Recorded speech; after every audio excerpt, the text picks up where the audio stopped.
San Martín de Porres, fiesta 3 de noviembre. San Martín de Porres fue un mulato nacido en Lima, capital del Perú, en el 9 de diciembre de 1579. En el libro de bautismo fue inscrito como hijo de padre desconocido. Era hijo natural del caballero español Juan de Porres o Porras, según algunos, y de una mulata panameña libre llamada Ana Velázquez. Martín heredó los rasgos y el color de la piel de su madre, lo cual vio don Juan de Porres como una humillación.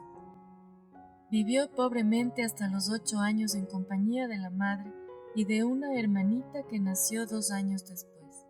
Estuvo un breve tiempo con su padre en el Ecuador, ya que éste llegó a reconocerlo y también a la hermanita. Martín era inteligente y tenía inclinación por la medicina. Había aprendido las primeras nociones en la droguería ambulatorio de 2 vecinos de casa. La profesión de barbero en aquella época estaba ligada con la medicina. Así, adquirió conocimientos de medicina y durante algún tiempo ejerció esta doble carrera. Sintiendo grandes deseos de perfección, pidió ser admitido como donado en el convento de los dominicos del Rosario en Lima. Su misma madre apoyó la petición del santo y éste consiguió lo que deseaba cuando tenía unos 15 años de edad. En el convento su vida de heroica virtud fue pronto conocida de muchos. Fue admitido solo como donado, es decir, como terciario, y le confiaron los trabajos más humildes de la comunidad. Martín es recordado con la escoba, símbolo de su humilde servicio. Su humildad era tan ejemplar que se alegraba de las injurias que recibía, incluso alguna vez de parte de otros religiosos dominicos, como uno que, enfermo e irritado, lo trató de perro mulato. En una ocasión, cuando el convento estaba en situación económica muy apurada, Fray Martín espontáneamente se ofreció al padre prior para ser vendido como esclavo, ya que era mulato, a fin de remediar la situación. Advirtiendo a los superiores de Fray Martín su índole mansa y su mucha caridad, le confiaron junto con otros oficios el de enfermero, en una comunidad que solía contar con 200 religiosos, sin tomar en consideración a los criados del convento ni a los religiosos de otras casas que, informados de la habilidad del hermano, acudían a curarse a Lima. Bastante trabajo tenía el joven hermano, pero no por eso limitaba su compasión a los de su orden, sino que atendía a muchos enfermos pobres de la ciudad. El día 2 de junio de 1603, después de 9 años de servir a la orden como donado, le fue concedida la profesión religiosa y pronunció los votos de pobreza, obediencia y castidad. Juntaba a su abnegada vida una penitencia austerísima. Dormía debajo de una escalera unas cuantas horas y solo comía lo indispensable. Pasaba la mitad de la noche rezando a un crucifijo grande que había en su convento. Iba y le contaba sus penas y sus problemas. Y ante el Santísimo Sacramento y arrodillado ante la imagen de la Virgen María, pasaba largos tiempos rezando con fervor.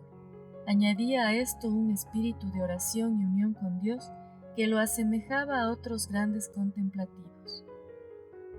Dios quiso que su santidad se conociera fuera de las paredes del monasterio, por los extraordinarios carismas con que lo había enriquecido, entre ellos la profecía, éxtasis y la bilocación.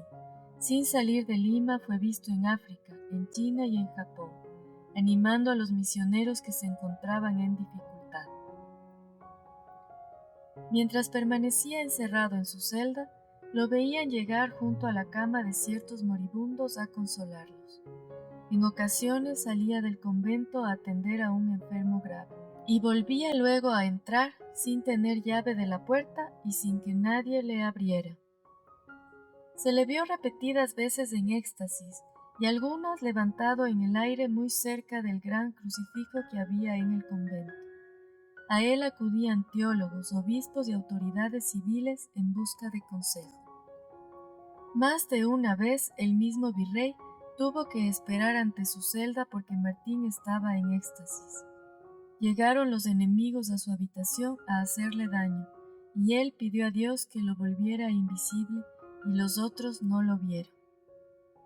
Durante la epidemia de la peste, curó a cuantos acudían a él y curó milagrosamente a los 60 cohermanos. Los frailes se quejaban de que Fray Martín quería hacer del convento un hospital, porque a todo enfermo que encontraba lo socorría, y hasta llevaba a algunos más graves y pestilentes a recostarlos en su propia cama, cuando no tenía más donde se los recibieran. Con la ayuda de varios ricos de la ciudad fundó el asilo de Santa Cruz, para reunir a todos los vagos, huérfanos y limosneros y ayudarles a salir de su penosa situación.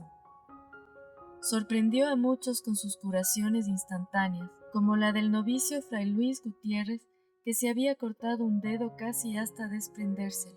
A los 3 días tenía hinchados la mano y el brazo, por lo que acudió al hermano Martín, quien le puso unas hierbas machacadas en la herida. Al día siguiente el dedo estaba unido de nuevo y el brazo enteramente sano. En cierta ocasión el arzobispo Feliciano Vega, que iba a tomar posesión de la sede de México, enfermó de algo que parece haber sido pulmonía, y mandó llamar a Fray Martín. Al llegar éste a la presencia del prelado enfermo, se arrodilló, mas él le dijo: «Levántese y ponga su mano aquí, donde me duele». «¿Para qué quiere un príncipe la mano de un pobre mulato?», preguntó el santo.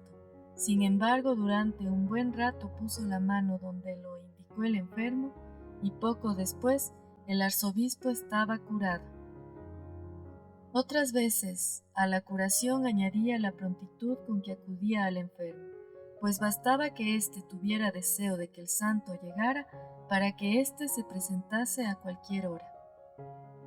Muchas veces entraba por las puertas cerradas con llave, como pudo comprobarlo el maestro de novicios, quien personalmente guardaba la llave del noviciado, pues, habiendo estado Fray Martín atendiendo a un enfermo, salió del noviciado y volvió a entrar sin abrir las puertas. El asombrado maestro comprobó que estaban perfectamente cerradas. Alguien le preguntó: «¿Cómo ha podido entrar?». El santo respondió: «Yo tengo modo de entrar y salir». El enfermero, al mismo tiempo que hortelano herbolario, cultivaba las plantas medicinales de que se valía para sus obras de caridad y también desempeñaba el oficio de distribuidor de las limosnas, que algunas veces recogía en cantidades asombrosas, parte para socorrer a sus propios hermanos en religión y parte para los menesterosos de toda clase que había en la ciudad. Su amabilidad se extendía hasta los animales. Hay en su biografía escenas semejantes a las que se narran de San Francisco y de San Antonio de Padua. Por ejemplo, cuando después de disciplinarse los mosquitos lo atormentaban con sus picaduras e iba a que Juan Vázquez lo curase, éste le decía: «Vámonos a nuestro convento, que allí no hay mosquitos». Y Fray Martín respondía: «¿Cómo hemos de merecer si no damos de comer al hambriento? Pero hermano, estos son mosquitos y no gente. Sin embargo, se les debe dar de comer, que son criaturas de Dios», respondió el humilde fraile. Es típico el caso de los ratones que infestaban la ropería y dañaban el vestuario. El remedio no fue ponerles trampas, sino decirles: «Hermanos, vayan a la huerta, que allí hallaréis comida». Los ratones obedecieron puntualmente, y Fray Martín cuidaba de echarles los desperdicios de la comida. Y si alguno volvía a la ropería, el santo lo tomaba por la cola y lo echaba a la huerta diciendo: «Vete a donde no hagas mal». Los animales le seguían en fila, muy obedientes. En una misma cacerola hacía comer al mismo tiempo a un gato, un perro y varios ratones. Sus conocimientos no eran pocos para su época, y cuando asistía a los enfermos solía decirles: «Yo te curo y Dios te sana». Todas las maravillas en la vida del santo hay que entenderlas asociadas con el profundo amor a Dios y al prójimo que lo caracterizaba. A los 60 años, Fray Martín se sintió enfermo y claramente dijo que de esa enfermedad moriría. La conmoción en Lima fue general y el mismo virrey conde de Chichón se acercó al pobre lecho para besar la mano de aquel que se llamaba a sí mismo perro mulato. Mientras se le rezaba el credo, Fray Martín, al oír las palabras «Et homo factus est», besando el crucifijo, expiró plácidamente. Murió el 3 de noviembre de 1639. Toda la ciudad acudió a su entierro, y los milagros por su intercesión se multiplicaron. Fue beatificado en 1837 por Gregorio XVI y canonizado el 6 de mayo de 1962 por el Papa Juan XXIII. En 1966 Pablo VI lo proclamó patrono de los peluqueros de Italia, porque en su juventud aprendió el oficio de barbero cirujano, que luego, al ingresar en la orden de predicadores, ejerció ampliamente en favor de los pobres. San Martín de Porres ruega por nosotros.